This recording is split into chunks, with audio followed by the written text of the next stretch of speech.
What's up, guys? Rick here with your DFS preview for this week's Hero World Challenge. That's right, a 20-man field in an event hosted by Tiger Woods, and it is star-studded. No cut to deal with this week. We'll talk more about that in just 1 second. However, I have to announce something new, something interesting here.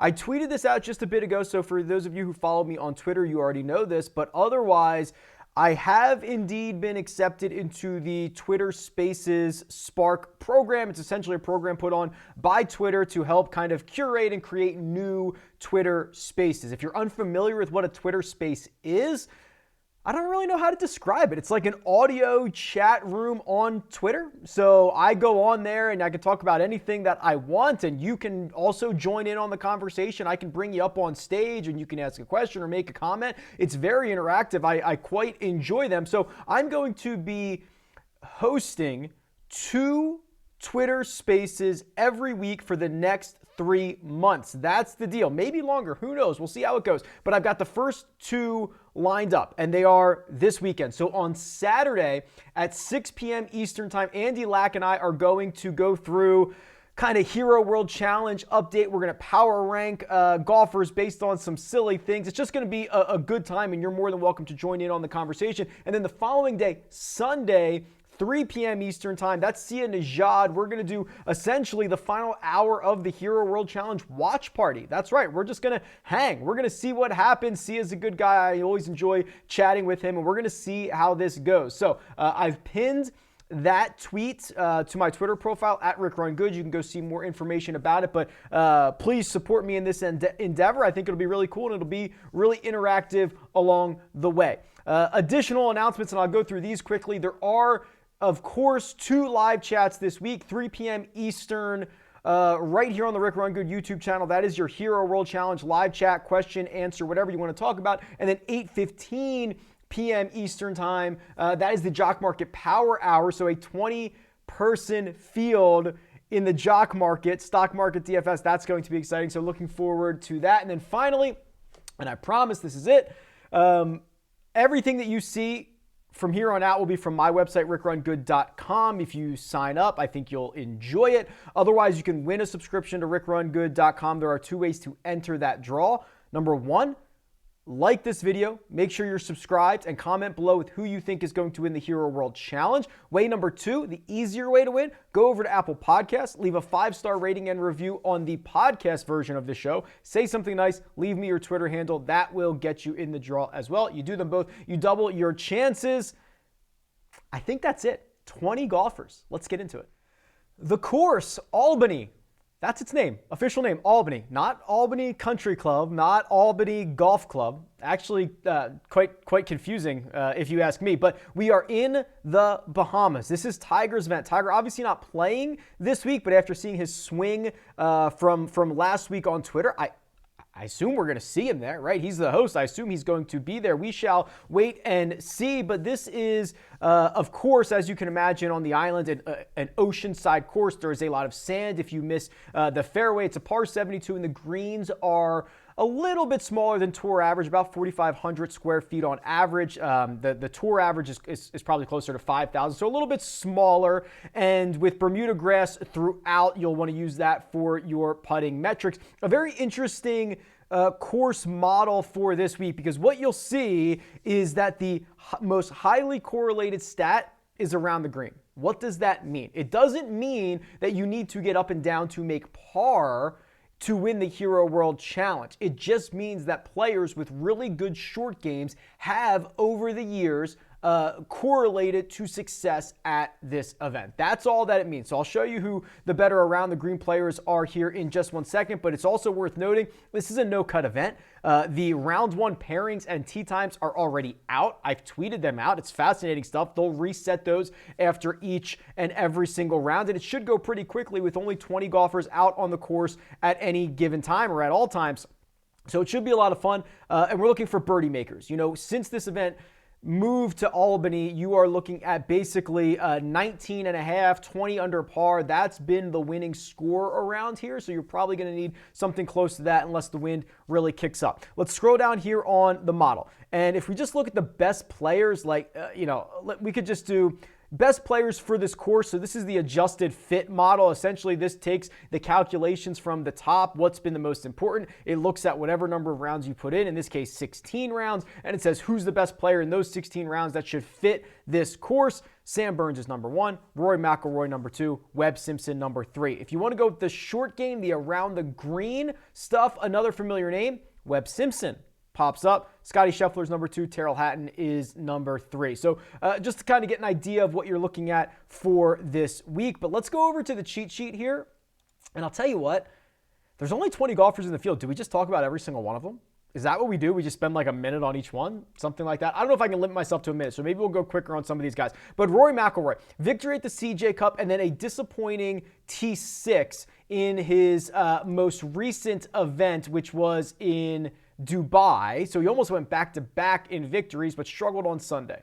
T6, as I mentioned, so now 3 of his last 4 starts have been a 4th place finish, a win at the CJ Cup, and a T6 in Dubai. What I know about Rory McIlroy is this is a really good trend. You can see the driver. He's gained 4 or more strokes off the tee in 3 of his last 5 measured starts. That is him leaning into his weapon. Yes, I'm concerned about the approach play, but the putter's been really, really good. So this is kind of a different version of Rory that we're seeing right now. I think peak Rory would be kind of driver, hit your wedges better than he's hitting them right now, and make enough putts. The version we're seeing right now is really good with the driver again, battling the approach play, but believe it or not, the putting in the short game is saving him, not something that we've seen over the years. So I still believe there's reasons to be optimistic about Rory McIlroy. Hasn't played since 2014 when he finished 11th, so it's been a while, not a lot of history to deal with there. Collin Morikawa, he's up next, $10,600. Morikawa is obviously dialed, right? So what we're seeing, and I've tweeted this, I've said this countless times, he might be the best player on the planet, right? I know Jon Rahm is here on this earth, but Collin Morikawa might be the best player on the planet. His floor is so incredibly high with the approach play. He is statistically not a very good putter, but he has said it countless times, and we've seen it in action, that when it gets down to the nitty-gritty, he feels like he can make putts, and when he does make putts, he contends. He just wins everything. He wins everything. It's really incredible stuff here. So he's going to be making his debut at this event. Again, not statistically very good on Bermuda, but he's going to be able to fire away. If you're looking at the 10K range, you're certainly not going to be able to go wrong with Rory. You're certainly not going to be able to go wrong with Collin Morikawa. However, I'm a bit partial to Justin Thomas, who is $10,200. He is the cheapest of the $10,000 guys, and he might end up being the most popular. This is something that we'll have to take a deep look at on Wednesday, because you have to remember, there's only 20 players in this field. It's even tighter than the Tour Championship. The Tour Championship, every single lineup has 20% of the field in it, 6 out of 30 guys. Here you basically have a third of the entire field in your lineups in every single one of them. So it's a really weird dynamic. You're going to probably have to have the exact optimal lineup to try to win this thing. Leaving money on the table is going to be more important than others. There's going to be a lot of duplicates. Ownership will be critical, so you'll want to be here on Wednesday afternoon as we kind of look through all of that. But here's what I see when I look at Justin Thomas. And JT is generally a guy who foreshadows. And what I mean by that is you start to see the trends, right? It was why we were so heavy on him at the Players Championship when he won. He was just phenomenal from tee to green. He had lost the driver a little bit the week before, but the start before, that wasn't going to happen again. He tends to foreshadow this, and we're seeing it right now. It feels like a win is imminent. He has gained at least multiple strokes on approach in 6 consecutive measured starts. The last time we saw him, Mayakoba finished 3rd there, 4th at the Tour Championship, T4 at the Northern Trust. These are all in his last 5 starts. We're seeing the blueprint of Justin Thomas again. Phenomenal tee to green, really good on approach. Okay, small positive off the tee, and then a kind of an erratic putter that can get hot at times. So his last 4 starts with the putter, +4.5, -2, +2.5, -3. That's the DNA. We're close to a Justin Thomas victory. Maybe it's this week. Maybe it's a no-cut event. You know, historically, if you go over to the Holy Grail and we just search everybody in this field by no-cut events, you're going to start to see who really succeeds here. Rory McIlroy, number 1.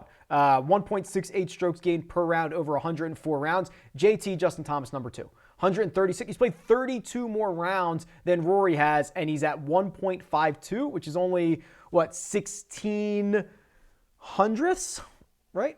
0.16 strokes per rounds behind Rory McIlroy. So it's a really impressive feat that he's able to accomplish over a very, very large sample size. So JT seemingly poised for victory here in the short term. Viktor Hovland is next. He's one of only 2 golfers in the $9,000 range. He's 9,900. I am certainly going to bet Viktor Hovland, as I do each and every week. You know, he was originally scheduled to play the event in Dubai, the DP World Tour Championship. Did not play that. Should be well rested, ready to rock and roll leading into this one. And I don't know how I can continue to demonstrate how good Viktor Hovland has been. Let me try to do it this way. So I'm going to remove my no cut filter, and I'm just going to go for the last 2 seasons. So the start of 2022, that's the season that just started. We're like 7 or 8 events in, and then all of the 2021 season. When you look at ball striking, which is off the tee plus approach, Bryson DeChambeau is number 1. He does the vast majority of that work with the driver, as you can imagine. Colin Morikawa is number 2. And Viktor Hovland is number 3. Now, the note about that is Hovland has more rounds than Morikawa and Bryson DeChambeau. So you could argue he's number 1, right? Because you could say no one has done what he's done in that number of rounds. If Morikawa plays 14 more rounds and continues to do what he's doing, he'll be number 1. But you could argue that Viktor is number 1 right now. And what I think is even more impressive is that his off the tee and his approach play is fairly close. 0.7 off the tee, 0.54 on approach. That is such a solid baseline. When you are able to take arguably the 2 most important facets of the game, be really, really good at both of them, you've created yourself a really high floor. And then when you putt well, you win the golf tournament. And that's what we've seen from Viktor already in his young career. He's going to be just fine each and every week. You're not going to see me bet against him. Bryson DeChambeau, 9,300. I think what we all saw at the match with Bryson is a little bit of what you get yourself into. Bryson is an incredibly volatile golfer, and that is by design. When he is a little bit off, he's a lot off. If he is missing fairways like he was at the Wynn, he's going to be playing out of a lot of sand. You're going to be kind of at the mercy of the lies that you get. I don't want to say this is an exact copy of what happens when you're at like Palmetto or even like Kiowa, right? Which is like, if you're not in the fairway, you're just kind of at the mercy of the draw when it comes to the lie that you're going to get in the sand. And sometimes there's little, plants or whatever in there. You can kind of get in trouble. If he starts to spray it around here, I'm going to be really, really concerned. He did not putt well actually during that match, but I will tell you the reports from his practice rounds were much better. So Bryson played multiple rounds, obviously, at the Wynn during last week. And I know that he was like 7 under par the day before the match. It was just, he was making everything. So take it for what it's worth. We saw 9 holes of him playing with Brooks Koepka with somebody talking in his ear the whole time. I'm probably more optimistic about Bryson this week, but I do understand that he is incredibly volatile. And if he loses the accuracy with that driver, he's going to be in fairly big trouble, I would imagine. Now look at the riches that we have in the $8,000 range. Look at these names: Xander Schauffele, Jordan Spieth, Scotty Scheffler. Xander, if I still have that filter up, which I believe I do. Oh, I don't. So I'll just go back to this no-cut filter that I was running, because Xander also has been just phenomenal in no-cut events. So here's the top 4, as I already mentioned: McIlroy, JT. Burns is number 3, but he only has 16 rounds. Xander Schauffele is number 4. And if you click into this and kind of see his results in these no-cut events, I mean, it's it's phenomenal stuff. It's multiple victories. It's contending quite a bit. He is solid across the board in terms of the strokes gained categories. He's never really going to get you in trouble. I would argue he's probably the golfer with one of the highest floors in this event. I know he's been working hard, and I also think we're kind of getting to a point. So, not to, completely derail this, but there is certainly a sense of motivation that some guys will lack this week. And this could be very easily treated as an end of the year vacation. You go to the Bahamas, you get to mix it up. There's no cut. You're guaranteed like $100,000. No big deal. You're going to, it's going to be low key.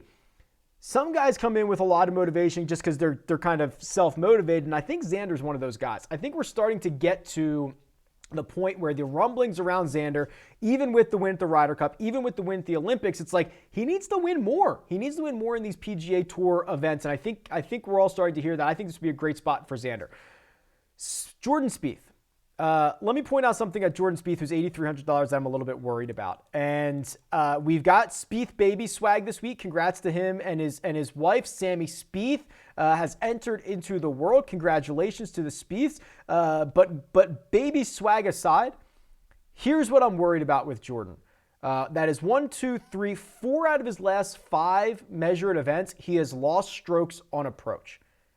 That is a big concern because the really good stretch of golf that we got from Jordan Spieth, in which we all declared him back, was not the driver, was not the putter, was not the short game magic. It was led by the approach play. He was basically the best player in the world. Let me see if I can demonstrate this to you. So since February 7th to the U.S. Open, so February 7th to June 20th, February 7th, so I'll do the 6th, to June 20th, so I'll do the 21st just so I make sure that I get those in there. Let me see if I can do this. I think I did that right. Oh, and I've got to get rid of my no-cut filter, which I believe I have on. Yes, now this makes more sense. Okay, yeah, here we go. In that time frame, the number 1 approach player in the world, no surprise, Colin Morikawa. Or I shouldn't say in the world, in this field, but that's still pretty good. Number 2, Jordan Spieth. That's the key. That was the key that unlocked Jordan Spieth, and now we're not seeing it, and I'm very concerned. I mean, scroll back and look at the period before where he was really struggling, before this great recent stretch. What's the difference? Bad approach play. Go down even further, go to back when he was the best player in the world. What was the difference? Approach play. It's the key. And I'm worried about it this week. Scotty Scheffler, that was way more than a minute, I know. Scotty Scheffler, $7,800. Scotty's been great. I think that people will look at his recent run. I think he'll be popular. But a T57 at the RSM Classic in which he lost strokes on approach, I'm not that worried about that, especially because guys were, it was all over the place, right? They had to finish rounds different days. It was just kind of a weird event, wasn't it? And was that the RSM Classic they had to finish different days? No, that was the week before. My bad. Disregard that comment about the RSM Classic. But I still think Scotty is going to continue to play well. I've got really nothing to say. I think he's fairly priced. Sam Burns might not be fairly priced. Sam Burns, again, let me just beat the drum here. Sam Burns is on the verge of just an absolute breakout year. All the metrics are amazing. The results are there. He's awesome on Bermuda. Here are his last, how far do you want to go back? WGC FedEx St. Jude? Okay, runner up there, 21st, 8th, 18th at the Tour Championship. That's with the staggered start.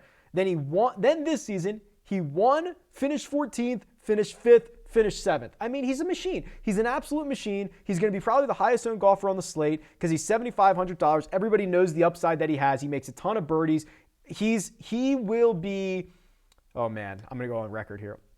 He's going to be a top 10 player this year at some point. I really just think he is that good. He's on that type of trajectory. Abraham Answer, 7,300 yards. Let's look at Abe because, when you start to get a course that is 7,300 yards, even though it's a par 72, let's see how he does on those. So I'm going to clear this out and I'm going to go with, let's just go like 7,300 yards or longer and par 72s and just kind of get an idea for what Answer has done in these type of events. He has 88 rounds played in these events.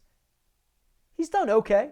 Actually, his average is really brought down by basically 2015 to 2019. So if you're watching on YouTube, a lot of missed cuts in that period. More recently, he's been a steady top 25 player in these types of situations. So don't let the longer term stuff fool you. This actually makes me a bit more bullish on Abraham Answer, but I just think he's going to be awkwardly priced. He's probably going to be like your pivot play of the week, right? Because everybody's going to go to Sam Burns, or you can drop down and get Daniel Berger or Tony Finau for even cheaper, or Brooks Koepka for that matter. So I just feel like Answer's probably that odd man out. We'll know for sure on Wednesday. Daniel Berger. What has Daniel Berger been up to? When's the last time we saw him? Has he played at all this season? No.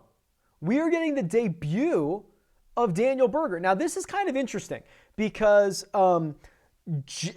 there used to be a couple of things that kept ownership down years ago in DFS. It used to always be if a guy missed the cut the week before, he was toxic the next week. We as users have gotten better at fixing that. The other one is the long layoff. We have not seen Daniel Berger in nearly 3 months. The Tour Championship, the first week of September. We have not seen him. That is generally something that keeps ownership down. He has gained strokes on approach in every single event dating back to his victory in February at the Pebble Beach Pro-Am. That is impressive stuff. How does he do on Bermuda? He's okay on Bermuda, right? It's not his worst surface. He's a positive putter on it. I would love to see what this ownership checks in at. He's not a debutant. He's played this event before.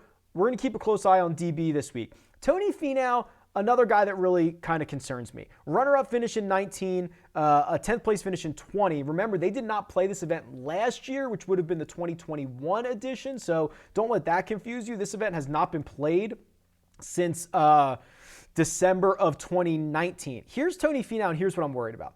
So since his win at the Northern Trust, he's been kind of bad with the putter.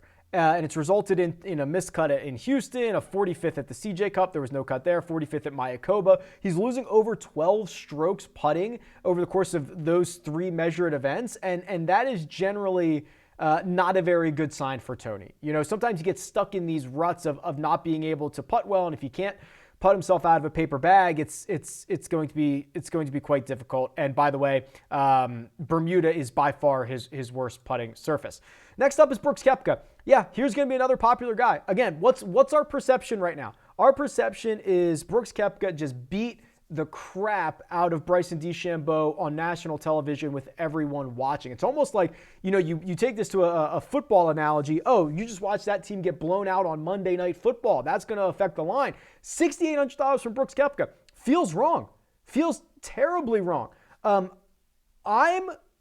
This is weird. I'm like probably a 5 or 6 out of 10 in terms of excitement on Brooks Koepka at this price. But I imagine that's still going to be lower than most people. Most people are going to plug and play Brooks Koepka, lock and load. The argument, and I get it, right? The upside's there, no problem. The argument against Brooks still hasn't played all that well, right? Mayakoba missed the cut. Houston missed the cut. The match, Brooks was way better than Bryson was. But was Brooks good? Brooks was really good for 2.5 holes. And he was okay for like the other 6.5. And it was over because Bryson was horrible. There were only probably 4 good shots hit in the entire match. Brooks had all of them. So, but that's 4 shots in 9 holes. Like, you know what I mean? Like, I'm still trying to reconcile what I saw at the match. Brooks will be popular. This is probably a place I'll find a pivot. And I could be convinced on that. So if you have a really compelling case, I could be convinced on that. Next up is Webb Simpson. I'm on the record already this year, saying I'm expecting big things out of Webb Simpson after a really, really weird season last year. He gets off to a really good start at the RSM Classic, a place that he's been phenomenal, so no surprise there. He gains 9 strokes on approach. This is the type of stat line you want to see from Webb Simpson. He popped up on the course key stats in any way that we wanted to slice that. So Webb, certainly a really good pivot from Brooks Koepka. I also think Matt Fitzpatrick is as well. Matt Fitzpatrick has played 24 events worldwide this year. He has 8 top 10 finishes. So a third of his events worldwide, he has a top 10 finish. And they're not like scrubby fields either. Now, he wins the Andalusia Masters. That's a European Tour event. Finishes runner-up at the DP World Tour Championship, a stacked European Tour event. But finished, let's see, 9th at the Players, 10th at the Arnold Palmer Invitational, 11th at a WGC event. I mean, this isn't like scrubby stuff, right? This is a pretty decent stretch of golf that he's played this year. He is to me, super undervalued at 6,600. Tyrrell Hatton, 65. Has proven to be an incredibly volatile golfer. So if that's what you're looking for in this range, Hatton is here. I think he'll go as far as his kind of approach play allows him to. That's kind of a very volatile part of his game. And you can see in his last 12 starts, he has 6 top 20s and 5 missed cuts. I mean, it's really that type of volatility. I think it'll come down to the approach play, the irons, the wedges. If he can find success there, I think he finds success at this event, but he is in no way a consistent or a safe play. Arguably the most mispriced guy on the slate is Patrick Reed. He's $6,400. The recent form has not been good. He did pop, though, for the T2 at the Bermuda, I believe it was. Yeah, it was. But otherwise has not been good at all. The advanced metrics for the measured events, horrendous. But we've seen a guy with win equity pop.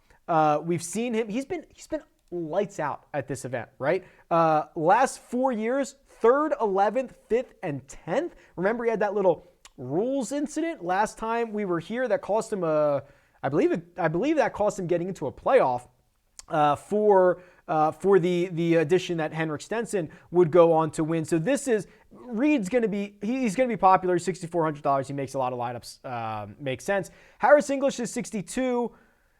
It's been a struggle for Harris, right? Has missed a couple of cuts in a row. He had to withdraw from, what event did he withdraw from?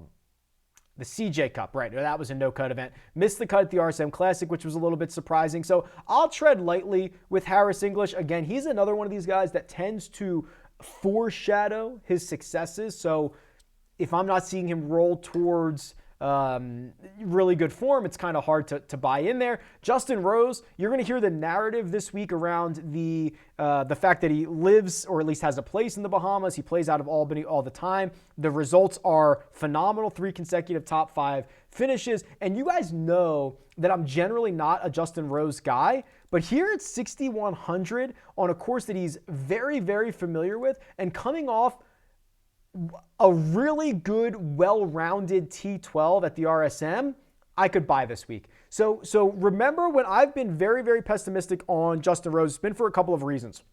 He, at some points this summer, was riding a unsustainably hot putter. And it did come back to earth, which is great. But he's also cleaned up the rest of his game. He's driving it a little better. He's hitting his irons a little bit better. He gained strokes across the board at the RSM Classic. His last 3 measured events, he's gained strokes on the putting surfaces, but not a huge number. These are all very exciting things if you're a Justin Rose backer, especially at the near min price. Which brings us to the guy at the min price, Henrik Stenson, a flat 6,000, which is...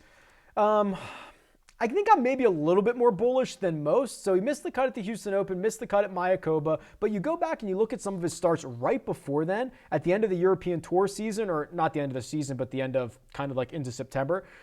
4th in Czech Republic at the Czech Masters, 3rd at the Omega European Masters, a T15 at the Italian Open, and then a very stacked field, the BMW PGA Championship. He finished T30 there. Bermuda is his best putting surface. It's the only one he actually gains on. So while I'm not super excited to roster Henrik Stenson, and I'm maybe only a 3.5 or a 4 out of 10, I think that might be more than most. Most people might be a 1 or a 2 out of 10 on Henrik Stenson. So we'll see how that shapes up into actual builds. But it's not only the win last year, right? Finished fourth 2 years ago, or actually, sorry, it's not just the win 2 years ago. Finished fourth 3 years ago, finished runner-up 5 years ago. So he's had some good success at this course as well. So might be worth a little bit of lightning in a bottle. Every player, how about that? That's fun. Let's run a model. So this is the Rick Run Good custom model. I'm going to try to keep this pretty tight. I've got all the, the European Tour stuff loaded. Let's do 16 rounds. Let's do, oh boy. Okay. So I'm going to give a nod to the around the green from the model. I will also heavily rely on approach play. It's a little smaller than average greens. So that's 25 on approach, 20 around the green. Let's do 25 on birdie or better. You're going to have to make them. It's a no-cut event. It's all about fantasy scoring. Let's go. And then that leaves me with what? 30. Let's do 30 off the tee. I mean, I really do think this is a ball striker's paradise. I know what the key stats model says, and we're giving it a little bit of a nod. So I've got a heavily weighted ball striking kind of strokes gained total with no input on putting outside the fact that birdie or better could sometimes lead to putters as well who pile it up. My number one golfer is, hold on, let me get my sorting straight here. My number one golfer is, the suspense is killing me. Oh my God, Sam Burns. Yeah, no surprise. And he's 7,500. Number 2, Justin Thomas. Number 3, Webb Simpson, who continues to pop up on nearly every model that I run. Victor, number 4. Yeah, baby. And that's even with, look at how bad he's been around the green, losing nearly 9/10 of a stroke per round. Still, even me weighing that, he shows up 4th. Rory is 5, Bryson is 6, Finau 7, Scotty 8, Berger 9. What's the biggest surprise here? Oh, it's Morikawa. That Morikawa is 13. Yeah. He hasn't been as good off the tee. He hasn't been as good as he normally... See, the problem is when you do... yeah, that's a problem. So when you break it down by the individual strokes gained statistics, he doesn't get credit for the European Tour stuff. So if we just did strokes gained total, he would probably be a lot better. So know the flaws in the numbers that you're putting in, which is always noteworthy. So who do I need to do homework on? I need to figure out what I'm going to do with Tony Finau, because that could be a concern for me. And Daniel Berger. Those two I think are kind of, I don't want to say slate breakers, but they could be quite interesting. Okay. Tweet me at RickRunGood. Come join the Twitter Spaces this weekend. Get involved, be interactive, ask your questions, make your comments, all good there. Otherwise, I hope you guys have a great week, and I'll talk to you soon.